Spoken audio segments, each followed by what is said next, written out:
ఈరోజు ఫస్ట్ ఈ నామినేషన్ కార్యక్రమాన్ని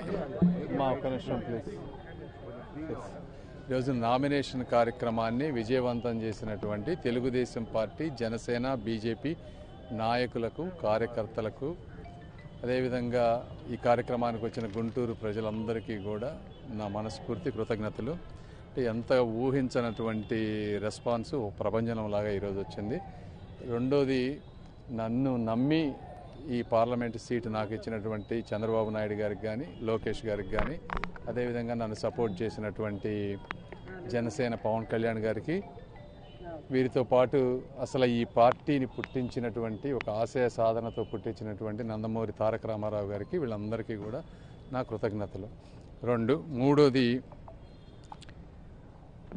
ప్రజలకి దీనివల్ల కొంత ట్రాఫిక్ బ్లాక్ అయ్యి అంతా అయింది. వాళ్ళందరికీ కూడా నేను సారీ చెప్తా ఉన్నాను.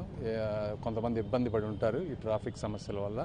నా ఉద్దేశం వేరే వాళ్ళకి ఇబ్బంది పెట్టాలని కాదు. కాకపోతే ఈ ఎలక్షన్ ప్రక్రియలో ఇప్పుడున్న పరిస్థితుల్లో ఇది తప్పనిసరి కాబట్టి చేయాల్సి వచ్చింది. ఏదన్నా ఎవరికన్నా జరిగితే ఆ విషయంలో నన్ను క్షమించండి.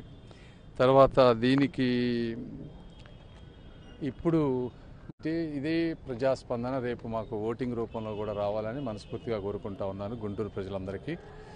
ఈరోజు చూసినటువంటి ప్రజాస్పందన అనేది ఈ అమరావతికి జరిగినటువంటి అన్యాయానికి, ఈ రాష్ట్రానికి జరిగిన అన్యాయానికి ప్రజలు ఒక విప్లవంలాగా తిరగబడి ఈ రోజున రోడ్డు మీదకి వస్తూ ఉన్నారు. నాకు తెలిసి ఈ ప్రాంతంలో ఎలక్షన్ అనేది it is just a nominal. Already ఒక భారీ మెజారిటీతో విక్టరీ అయిపోయింది అనేది నేను పర్సనల్గా భావిస్తూ ఉన్నాను.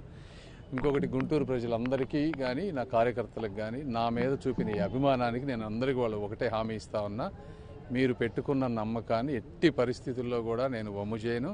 ఇప్పుడే కాదు, నా కంఠంలో ప్రాణం ఉన్నంత వరకు అవినీతి లేకుండా, స్వార్థం లేకుండా, రాగద్వేషాలకు అతీతంగా గుంటూరు ప్రజలకి, ఆంధ్ర రాష్ట్ర ప్రజలకి నా శక్తి మేరకు సహాయం చేస్తానని మనస్ఫూర్తిగా తెలియజేసుకుంటూ సెలవు తీసుకుంటున్నాను. Thank you.